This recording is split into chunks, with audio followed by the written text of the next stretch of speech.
Welcome to Rapid Wednesday, a conversation series where we celebrate female entrepreneurs and their inspiring stories. I'm Paola, founder of Fanm Djanm. We make beautiful head wraps and hair accessories for every occasion and everybody.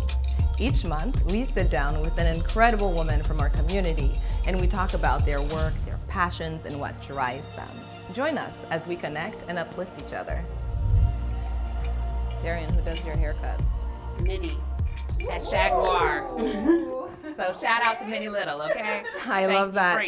She was our first guest for Rapid Wednesday. I love Minnie.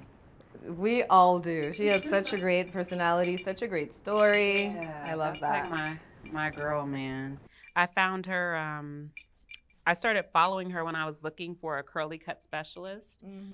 And after my first appointment, we just kind of clicked, you know, because our stories are like, she's a single mom entrepreneur, I'm a single mom entrepreneur, and we always feel like we have to band together, you know. Yes. So I love Minnie. Anytime I'm going through it, I'm like, hey, I need a little trim up, you know. When I needed change, that's what I went to. That's great. I love that. Thanks for sharing that with us. No problem. Yeah, we all need our community. Yeah. Yeah. All right. So I covered the curls at the top this time. You know what I mean? But we're leaving these out here. And then I'm just gonna do a bow to match your bow. Real quick on short hair. There we go. Just fluffing it out for you.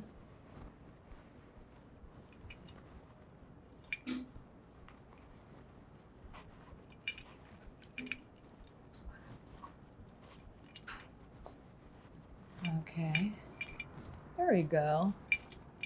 I like to kind of like tuck in all the pieces together so it doesn't really look like a bow. So people are kind of like wondering what's happening. Look at who. Oh, we were just talking about you. Yeah, man. All good things.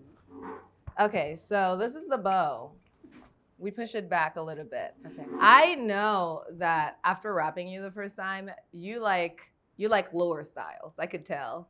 But this is still very cute. I can tell you like lower styles. You know what it is? I always think my head is so big and I'm like a big head with a big bow. You know what I'm saying? I'm like, that's just a lot of wobble up top. But it's cute. It is gorgeous. I do like this. Welcome to Rapid Wednesday. This is called a Recipe for Success, right? I'm sitting here with Darian Washington, entrepreneur, mom, all around. I feel like after I met you, you were such a warm person. I appreciate that. Such a passionate person. So we're here to hear your story.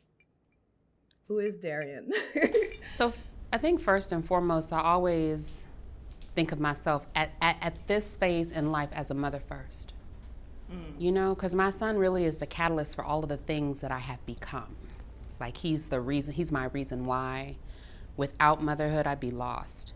And I know what that sounds like. Like, that is just specific to my story, though. Because I don't think motherhood is what makes us women, but that's the thing that shaped me into this woman.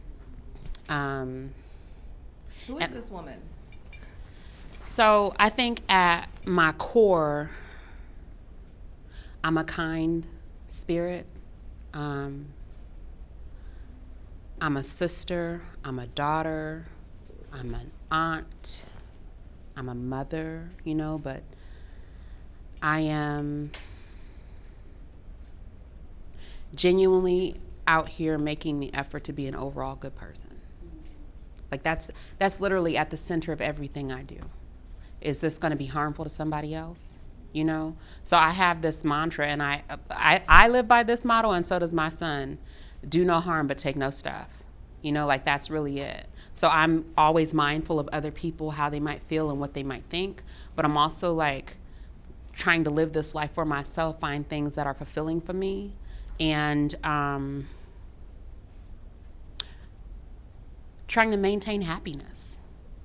You know, like that's my real focus. And so I do that by I won't say indulging, but I will say living the life that I am designing for myself. That makes sense? Yes, of course. You know, so it's like taking this leap into entrepreneurship really happened because of my son. I used to work for Whole Foods Global. And so let me start with, I moved out here for a job. So I moved to Austin because I was offered a position with Whole Foods.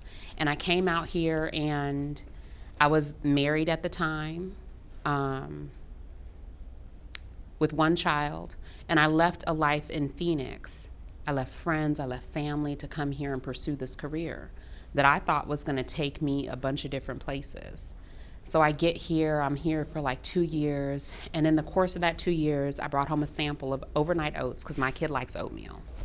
I brought home the sample, and I was like, he's gonna love this. But honestly, I only brought home the sample because I wanted the pretty little jar it came in. You know what I'm saying? Like, right. Free stuff.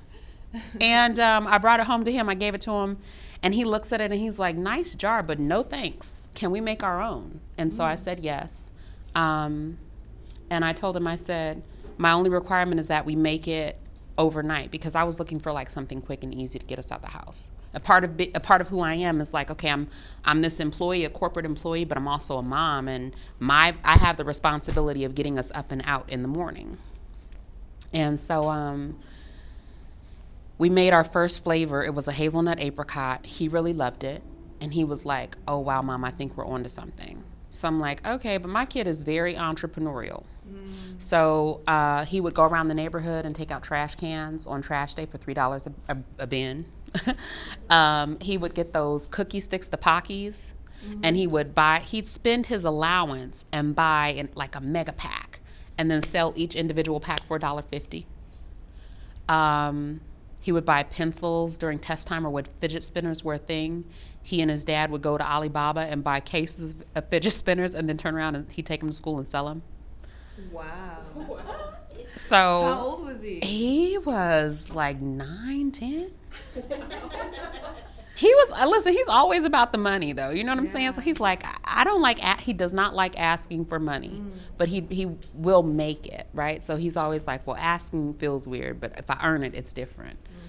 So anyhow, he comes down the next morning, he eats this oatmeal. He's like, wow, I think we're onto something. We should sell this. And I'm like, You're always trying to sell something. Exactly, right? So when you have a kid who's like, sell this, I'm like, I don't know, bro, because you be trying to sell everything. Right? Here's a sandwich, sandwich, right? So, so I took it to work the next week and shared some with my friend. Her name is Hasmik. And she was like, this is really good. Will you make me my own? And I said, yes. So then the next day I bring her in some. I give her her own container full of overnight oats, this hazelnut apricot flavor. And I go off to a meeting and come out, and she's sharing this flavor. And so that's kind of where it started. Like, people are like, who made this? And she's like, Darian made it. So people started leaving empty pasta jars or like mason jars on my desk, and then money under my keyboard with a Post-it note, like, I want this, or, fill this jar up. Or they would give me a jar and fill it with the things I genuinely like. So like malt balls, gummy bears, trail mix, random stuff. Because I didn't know how much to charge for the oatmeal. Right. I just was like, I'm just making it because I'm enjoying the process of making it. That discovery was really important for me. And I love to feed people. At the end of the day, my grandfather taught me, he was not one of those men who was like, I love you all the time. But his love language. Food was his love language. And I remember being, I want to say maybe 11, and he made albondigas. He got the recipe from a friend. And I was like, what's in this? It took all day to cook too, so we was waiting. Like, the entire house was smelling delicious. And he had this big old pot, and he was in there cutting vegetables and like doing all of the work. And I asked him, I said, what's in this? And he didn't tell me what was in it, but all he said was, did you like it? And I said, yes. And he said, good, because I put love in there. And I was like, okay. He's not going to give me the recipe, but he told me that this is made with love, and that's why he cooks for me, like, because he loves me. So I was essentially like, that's my love language. I'm helping my people. And also I worked with a lot of people I loved. You know what I'm saying? So I'm like, oh, it's no problem. Just hook me up with some gummy bears. Give me some trail mix, because I didn't know what to charge. So anyhow, I'm thinking like, okay, this is kind of taking off. I go through more flavors, and I'm thinking like, I can turn this into a little side hustle. And that was genuinely my goal. I'm like, I'm going to work here at Whole Foods, and then I'll sell oatmeal at the farmers markets on the weekend. That'll be enough money for, family vacations. If we need to start saving, because moving out here really depleted us. And I was like, I'll just help build up the savings. It was just going to be something not long term. And so I started the process September, flavor exploration. October, I filed for an LLC. December, I applied for the farmer's market because I'm thinking, I've got time. I'm going to take my time and do this the way I want to do it. And then in January, the last week of January was my year in review. So I go in there and I've got this paper printed up of all of my accomplishments. I'm like, these are all the things I've done. Bonus, pay raise, extra week of vacations, something. And my boss walked in. My meeting was at 4:00. And I should have known when they scheduled the meeting in the afternoon, that something was up. My boss walks in, and this lady walks in behind her, and as soon as my boss looks at me, she drops her head. And in my head, I'm like, they're about to do you, dude. Yeah. So I'm sitting here, and she's like, we're eliminating your position. It has nothing to do with your work ethic or the quality of your work you've produced or the things you've done. You hit all your goals. It's just that this Amazon acquisition. Amazon has the largest gift card program in the world, and that's the thing I manage. So where Amazon has maybe 20 or 30 Darians, Whole Food only had one.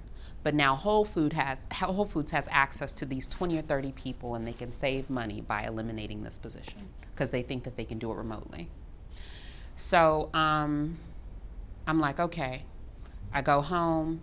I hand this letter to my husband saying that I've got 45 days to find another position, either internally or that's my last day is March 15th. He looks me in my face and says, well, you said you wanted to do this oatmeal thing, so I just want you to focus on that. And we used to have this thing where when one of us would have a goal, the other would say, I'm going to clear a runway. So all I want you to do is focus on this goal. I'll take care of all of the other things. And for me, I thought that meant okay, he's going to take care of the financial responsibilities of the house, and that'll give me time to focus on getting oatmeal up and going. So I started doing all of the things like fast tracking the process. I'm meeting with my coworkers on the marketing team who design packaging, and I'm like, I need help with a logo. And then I'm bringing in flavors because, mind you, I've still got 45 days before my position is up. So I'm bringing in flavors, and I'm like, try this, let me know what you think. Literally, Paula, 2 weeks after I got this notice, I found him in the house with another woman, and I had to put him out that day. That was it. Because now, mind you, I had been being forgiving, and we were married. We were married 8 years together for 10 and a half. And I'm like, I've given you a million chances. I gave you a chance right before we got out here, just being honest and transparent. And for me, it was just more betrayal on top of life already spinning out of control for me personally. So it's you have this world that you've created, and it's just you're holding on to it, and every time you try to cup all your pieces together, it's just falling through your fingers. And the person who's supposed to be there to hold the other pieces is blowing all the pieces, Yeah. So I put him out. And my son and I went through massive waves of emotion, And I'm trying to figure out, what am I going to do? So there was the severance package was non-existent. It's just not a good package. And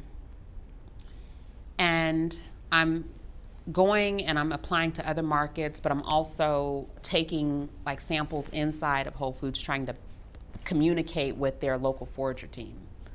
I'm making this product. What's the process for getting into the market? Because if I can figure this out, then I'm comfortable resting on the fact that I can make oatmeal for a living. And I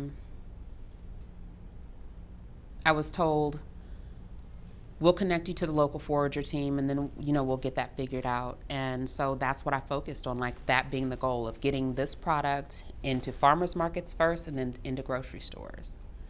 So every time I would feel anger, sadness, be depressed, or my kid would go to school and have a horrible day for whatever his reasons are, you know, because we're going through something together, but our experiences in managing what we're going through are completely different. Right. As soon as he come home, I'd be like, okay, well, I know you've had a horrible day. Let's make oatmeal. And that's the thing we would do. So we created other flavors. We doodle sketches. We'd look for packaging. He'd be, searching with me. We're trying to search materials, source ingredients. We're doing all of the things. And every single time, I would focus on what I was going through. I would put all of that energy into this business. Mm. So it became like the thing that was propelling me. And I'm essentially running from all of the feelings I didn't want to feel. That was it, Like, I'm like, okay, I don't want to feel these feelings. I'm just going to focus on this thing here. Anyhow, fast forward to March 14th. I get an email from the farmer's market. We'd like you to join our Wednesday evening market. And I'm like, a Wednesday evening? Right. Don't they know I got real bills to pay? Right. But I was grateful for the opportunity because that gave me a chance to kind of set things up. So it gave me hope and faith that the thing that I was working on could be fruitful. I said yes. My first Wednesday was June 5th, and I made $600 in 3 hours selling oatmeal. Wow. I was like, $600? I'll be back next Wednesday. Mm-hmm. Right? And hopefully I'll make $600 then. So for the first 2 or 3 weeks, they only gave me Wednesday. And then they gave me Saturday. And then they gave me Wednesday, Saturday, and Sunday. And then other farmers markets around the city started picking me up. And then other companies like small format grocery stores, cafes, and larger grocery stores like regional players got word and started asking me like, okay, well, we're interested in carrying your product. So I created a strategy that would help me go from a farmer's market product into grocery stores because I have retail experience, like corporate retail experience. And I've just been slowly executing that strategy. Right. But at the center of who I am, the thing that drives me and propels me is motherhood. Like that's at the core of it. And then for a little while, it was anger and depression. Yeah. But now it's passion. So you're no longer angry. I'm not. Passionate. So let me say this. That kind of pain takes a while to get over. I've been in therapy, and it's just, when I think about it, that's when I'm like, ugh. But that lasts just for a minute, Mm-hmm. To say I'm angry might be a stretch. To say I'm disappointed is probably more accurate. Right. But also to say that I'm moving on is an accurate statement too. I don't want that to be the thing that defines my life or that to be the major peak in my story, because then it's not necessarily my story, it's our story. Right. And it's not our story anymore. Right. So yeah, my kid is the thing that keeps me going. He liked my oatmeal, thought we could sell it, right. And that is the thing that was like, okay, maybe he's right. Does he still play a role in the oatmeal? Oh, he definitely still plays a role. Bond, after while everything was shaky. Yeah, he still plays a role. So we are out at the Mueller Farmers Market. He's with me on Sundays. He's with me on Saturdays when he feels up to it. He will work with me in the kitchen when needed. He does some social media. Like, he's very heavily involved. Anytime I roll out a new flavor, we're usually in the kitchen sprinkling, things in the pot together. It's a completely cohesive process for the two of us because it's something that we are both building and something that we both enjoy. And he genuinely believes in my ability to get it done, which makes it so much easier. Because if there is a sacrifice necessary, or if I have to say, I can't afford this right now, we just got to wait. He's like, that's fine. It's coming in the long run. And he's 16 right now? He's 16. 16. Amazing. My kid is a blessing. I could not have asked for a better child. And I didn't really want kids. I'm just being honest. I never wanted to be a mom. I was like, this is, wow. I got lucky. I don't want to say I got lucky, but that's how I feel. Okay. I feel like I got lucky. Yeah, he's smart. He's emotionally intelligent. He is wise. He's funny. And he's focused. Everything you're saying, though, but you do realize you're funny, right? So a lot of those characteristics, he gets them from somewhere. Tell him that. Right? Tell him that. Okay? Because let him tell it. I'm not funny. But, you know, I'm probably not funny to him because I'm on him. Like, hey, come on now. Right. You know? But I also I have one of those children I don't have to worry about. I remember his first trip to California solo. I was really worried. Right. And he told me, he says, no one's going to be able to undo the years of teaching you gave me. And he said that to me at 11. Oh my goodness. 11. He was like, you just got to relax. No one's going to be able to undo the years of teaching in just a few months. Well, kudos to you. I'm just saying, you're saying all this stuff. I want to talk. I mean, everything you're saying is very impressive, right? And clearly you've taught him enough that he can make those decisions, right? And I want to go to the brief conversation we were having when I first met you last week or 2 weeks ago, and you talked about traveling with him. I want to dig a little deeper about, like, how, were you always close to him? No, actually. So I said I didn't want kids because I was the big sister. My mom was a single parent. There's 8 years between me and my little brother, so I was a mom at 8 years old. My mom was a bartender, and she only had like Monday and Tuesday off. So I'd come home from school and be with a baby. And he was with me so long that when I moved out of the house, he came with me. When I stepped into motherhood, my brother lived with me. He shared a room with my son. He left me when he got out of high school, like a year after that. You know, so I've always had this responsibility of another person, and I didn't necessarily want that. I wanted to know what it was like to be free, to be solo live alone for a little bit, you know? And that wasn't an experience I had necessarily gotten. So I have a baby, and just being 100% transparent, I knew that the person I had this baby by, we were together almost 5 years. I got pregnant in the 4th year. I knew that eventually I was going to be a single mom just because of the lifestyle we were living. And I won't put that all on him. I'm saying, like, we were living this life together, both making horrible decisions. But when I got pregnant, I was like, this has to change. You can't bring a baby into that. You can't raise children in that kind of turmoil or taking those kind of risks. Like, that's not what mothers do. So my son was the catalyst for my change. When I got pregnant, I was like, okay, I'm gonna get my life together. I'm gonna go out here and find a legitimate job. I'm going to find a place to live. I'm going to provide. I'm gonna do all of the things because I never wanted my kid, just like I never wanted my little brother to go without. So I had a job at 12 years old. I worked in an ice cream shop. For me, that just increased 10 times because now this is not my brother, this is my baby. And I'm solely responsible for this baby. So have a baby, I'm working, I'm doing all of the things. I meet a man a few years later, like literally a year, 2 years later, we get married, and he steps in as the primary parent. And I will explain that. He stepped in as the primary parent because I was the breadwinner. So I worked while he went to school. So when he was doing homework for his college courses, Derek is there reading. So he's teaching my son how to read. And Derek told me one point in time, he was like, you know, all of the things I know at this point in life, I got from Dad, which is my ex-husband.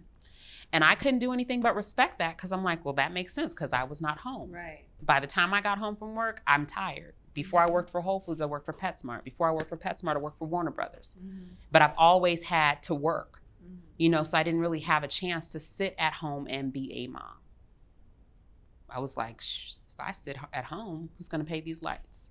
I didn't want my kid to have the experience of coming home and going without. And my husband at the time was very focused on getting his degree. And I'm like, this is going to help us. Let me let you do that. Like, I'm clearing you a runway. But as he got older and I won't say less dependent on parenting, but more independent, it became easier for me because he understood. So he understood, like, my mom didn't teach me how to ride the bike because she was working, but my dad was here all summer long during the day. Right. Now, when we have that conversation, he'll say to me, like, you know, Dad taught me the core things, But I'm smoothing out all of those other things. Like his father gave him the basics, the fundamentals. Here's how you ride a bike. Here's how you wash dishes. I'm giving him all of that emotional balance that children need. Especially, like they say, women can't raise men. I don't necessarily have an opinion on that. I'm just saying I don't have a choice. So I'm giving him all of the things I can give him. I read books to keep us both smart. I read books on money. I read books on love. I read books on self-esteem. And every time I read a new book, I'm like, I've got this new book you should read. And he's like, can you just give me the Cliff Notes? He's like, I don't want to be 16 reading the 6 Pillars of Self-Esteem or All About Love, Yeah, so I basically, my goal at this point in time in this phase of parenting that I'm in is to equip him, because he's leaving the house in 2 years.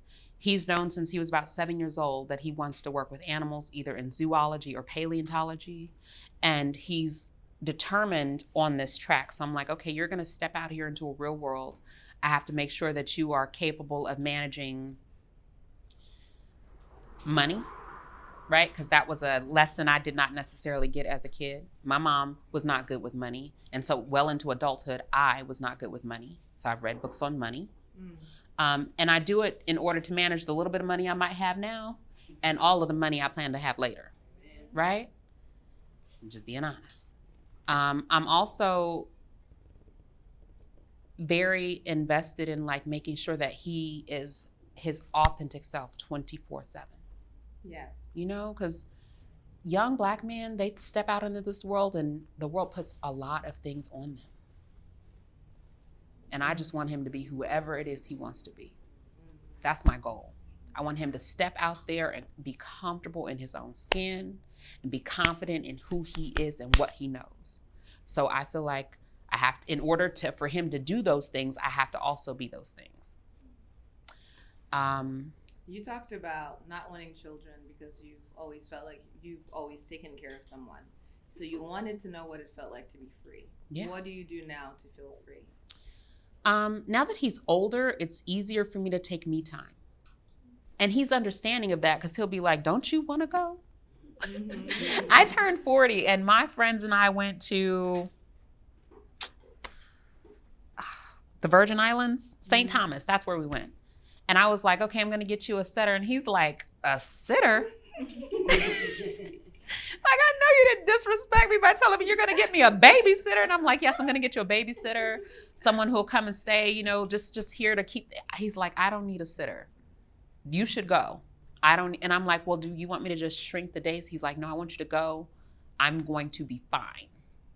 He's like, if you want to FaceTime every day, we'll FaceTime every day. But he's like, I like the house to myself. I can turn the music up. I can do all of the things I want to do in here. And I'm like, okay, whatever, but he also understands, because there was a period of time where it was him, me, and my little brother. Right. So my son understands the fact that I have taken care of people all of my life. And he understands that I'm turning into an empty nester soon, and that I'm trying to explore who I am outside of motherhood, because this is something we've actively talked about. Which is hard. It is hard. Yeah, trying to find out who you are. What's your identity? Mm-hmm.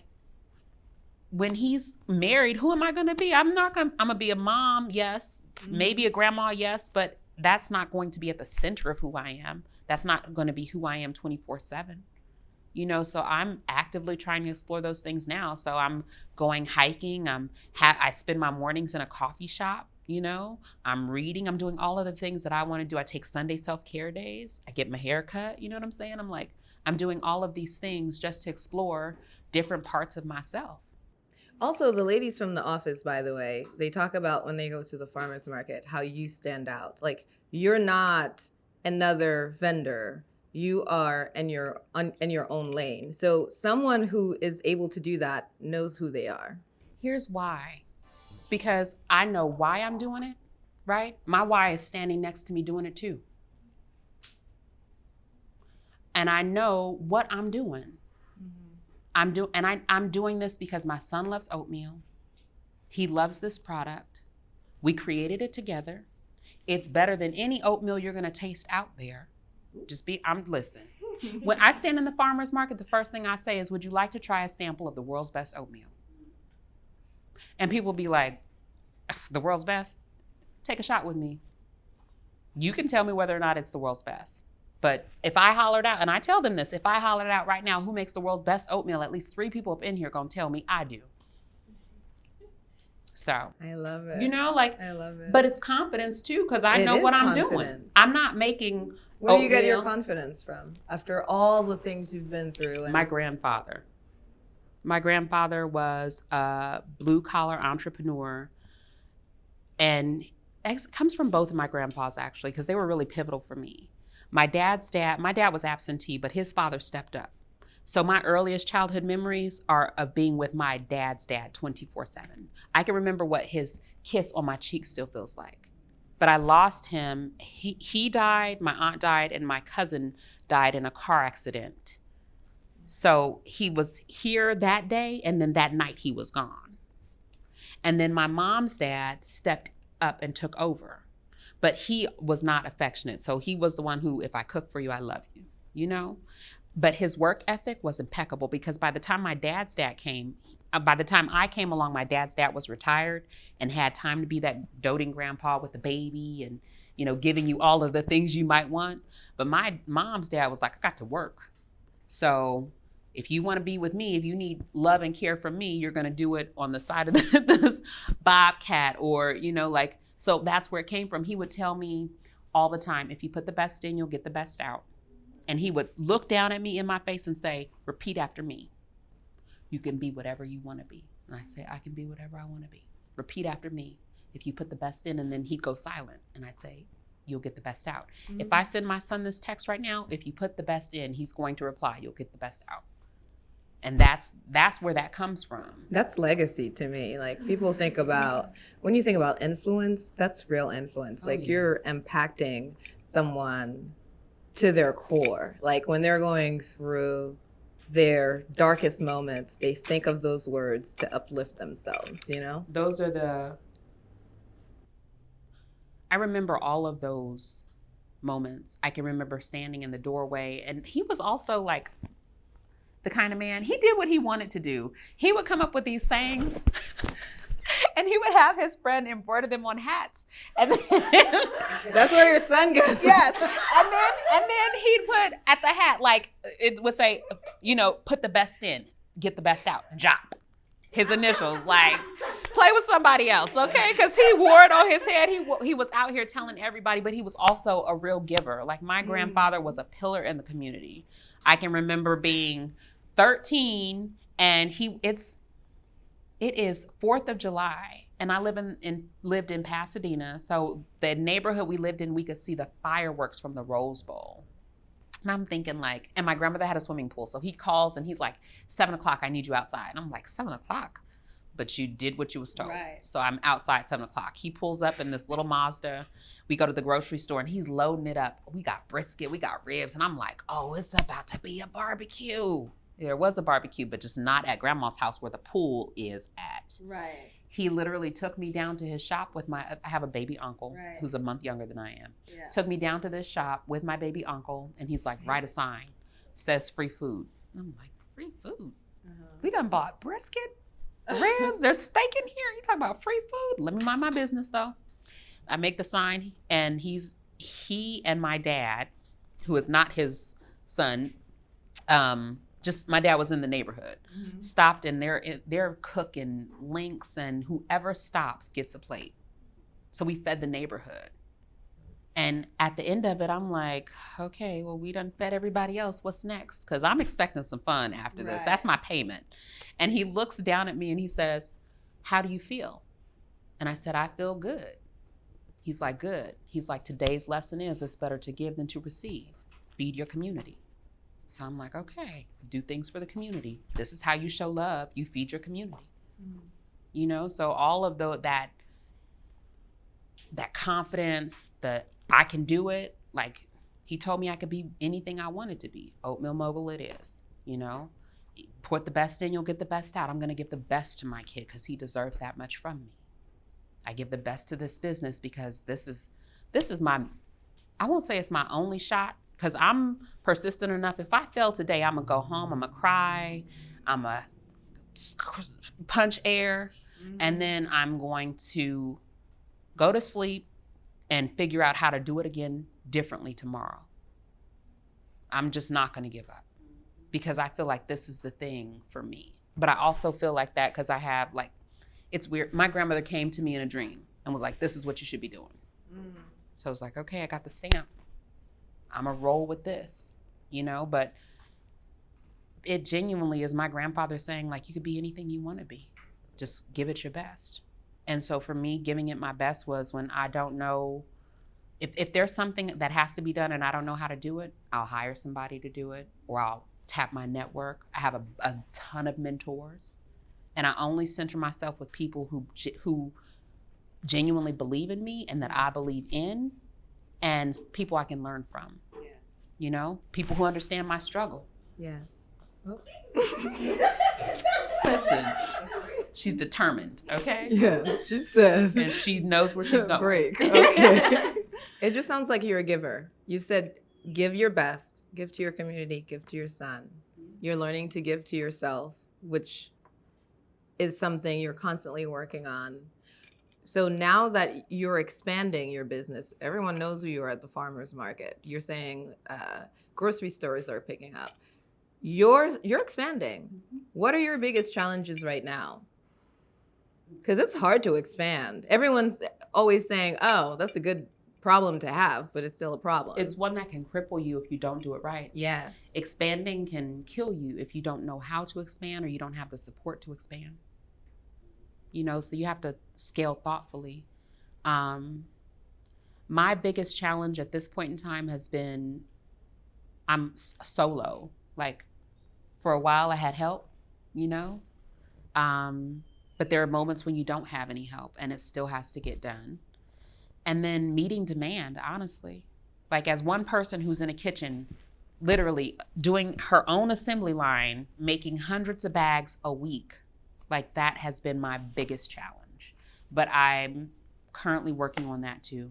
I'm just trying to put foundational things in place that once I'm prepared for the Whole Foods and the Central Markets and the Krogers and the H-E-Bs and the Safeways, that whatever that demand is, I can meet it without having to fill each bag myself. Right. So that's what I'm working on.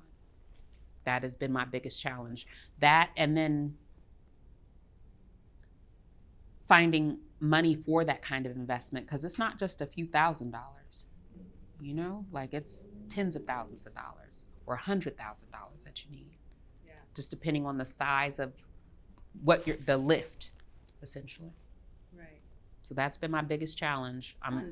Funding and executing a strategy alone. Yeah.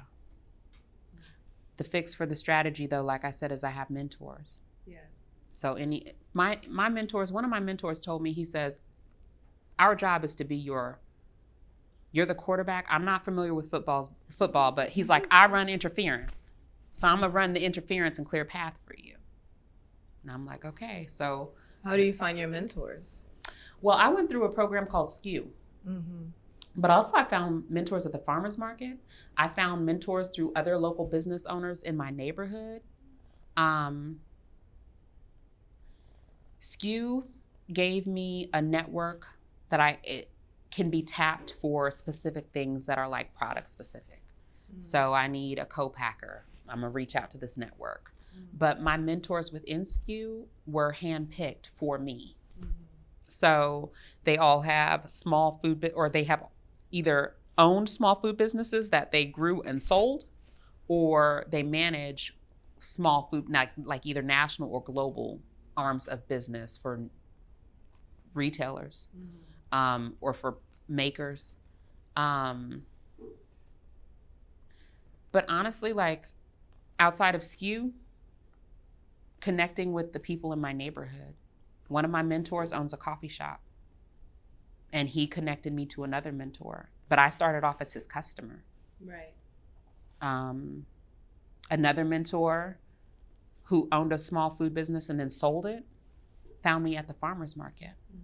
And she became a friend, and we just get together for coffee regularly. And every time we sit down, she's like, so what's going on with you? What's on your plate? So most of your mentors are essentially friends. Yeah, they're friends. People you've created genuine relationships with. Yes. Yeah, they're friends, and they, you know, that when I'm too far in the weeds, they're like, "Hey, friend, there's an easier way to do this. Let me show you how." Right. But mentors. So someone who's starting a new business, in one word, what would you say is the biggest lesson that you've learned running a business or starting one? Just kind of like choose one, and then we could elaborate.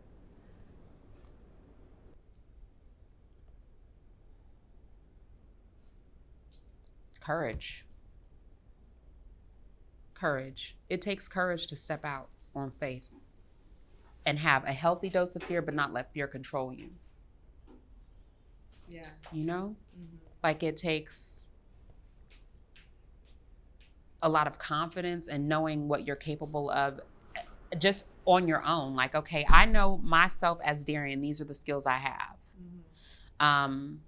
But anytime, I'm weird, like anytime I have that feeling, so I always take the risk. Always. Sometimes it works, sometimes it doesn't. Most of the time, though, it works out in my favor. Right. But in taking that risk, I try to plan ahead, like, okay, here's plan B, here's plan C, just in case plan A doesn't work. And I have a lot of faith. So my faith plays a big role in my courage. And that's the thing that like gives me balance. So I have a healthy respect for the fact that I could fail. Yeah. I'm not afraid of failure. My courage and my faith are like tremendous. Right. And that is, you know, for me, that's always essential. I always think of myself as like a warrior. You know, got the papoose on my back, even though he's 16. Right. You know, papoose on my back and spear in hand, shield, all of that. I'm just out here trying to get it. But I'm doing it with the purpose of providing for my child, leaving a legacy, but also providing for my family, not just my son. Yeah. Right? You know, because I'm an aunt, I'm a sister, I'm a daughter still, you know, I'm yes. all of these things, and all of these people are in need. And I feel like if I can do something that makes the quality of life better for my family, then that directly impacts my own personal community. That gives them the ability to go out and make impactful decisions and choices within their own community too. So. You grew up around men. You're raising men. You've raised your brother. So I want to ask you about your hair. What's your relationship to your hair, if you have any? I actually did have a really, yeah. So my relationship to my hair was like my security blanket. Because whenever I'd see myself, the first thing I'd see is hair. It was big and curly, took a lot to maintain, but it was a part of like how people identified me. Hair and eyes. That's how people know me. So, and whenever... Did you like that? I did not, because because you're a whole human. I'm a whole human, right. But so to have that kind of thinking takes a little bit of maturity, right? You have to go through things to understand that you're just not what people see. But when you're just not what people see. Yeah. Yes. But when you are young and outside being influenced heavily by the things around you, you do think that you are just what people see. And that's why people spend so much time on what people see. But if you fix this in here, if you're beautiful on the inside and you're doing the work on the inside, it doesn't matter really what's out here. Erykah Badu said, it's the vibe. It really is. You know, it's the vibe. So for me, I had this relationship with my hair because people would always, if they mentioned beauty, it was always hair. It was always eyes. And I wanted to be confident and be my authentic self, but also give myself the freedom to explore what I looked like without hair. So I went to Minnie, and I had damaged it too. So let me say that. Okay, so I had went like 10 years without putting heat in there. And then I got this bug because I got in the shower and washed it, and a curl touched my butt. And I was like, what? Shrinkage is really real because it's sitting right here. But when I pull these curls down, they're like down to my hips. So I'm like, okay, straighten it. Horrible idea. Right. I straightened it, and then it was not, I put too much heat in it, and it did not go back to its normal curl pattern. So when I went and sat in Minnie's chair, I had tight spirals, big loose ringlets, and then straight sections. Right. And I was like, you cannot go outside like this. Right. You're just doing yourself a disservice. So she cut it, and she was like, do you like it like this? And I was like, yeah. She's like, it's still really damaged. Yeah. Because I was taking that hot comb to the roots. Right, so of course it's still really damaged. So I said, no, let's just go ahead and do whatever you're going to do. So she said, are you sure? And I said, yeah, cut it. So she cut a little bit shorter. And it was cute, but it was still not you. Not me. And so we went to like an inch. It was like an inch long. And I was like, and I said, just leave these. I have this thing where I just have to have these little things right here. Like, they make me feel, for me, they make me feel very feminine. And I think they frame my face, right? So I'm like, just leave these things here. And so she said, okay. She left me little curls here, and then I had a little shag in the back. And I was like, I think this is it. Yeah. You know, it felt good to be able to just get up and go like, wash it in the shower and put a little bit of something on, then run out. Because I would spend an hour, finger detangling. Right. And it felt good to be able to see myself as this woman. I was also like, I think I had just turned 40. And I was like, you were going to try to chop it off before 40. Now's the time. I turned right before I turned 41, we chopped it. And we chopped it again. I'm about to be 42. And this time I got a little heart-shaped ducktail because that's what I asked for. You're really into hearts. Your earrings. I love hearts. Yeah. I love hearts. I don't want to call it a typical girly girl. Forgive me, I just don't know how else to explain it or describe it. I love hearts. I love bows, and pink is my favorite color, and it has been since 3rd grade. You know, so I'm just like, I guess I'm predictable in that manner. Right. Great. Yeah, I love them. I love chatting with you. Thank you. Thank you. This is so beautiful. Thank you so much. No problem. Thanks for having me. I really appreciate this invite. This has been amazing. I'm grateful. That's a wrap on another incredible episode of Rapid Wednesday. We hope you enjoyed this conversation. Don't forget to subscribe to our YouTube channel so you never miss out on other inspiring conversations and head wrap tutorials. See you soon.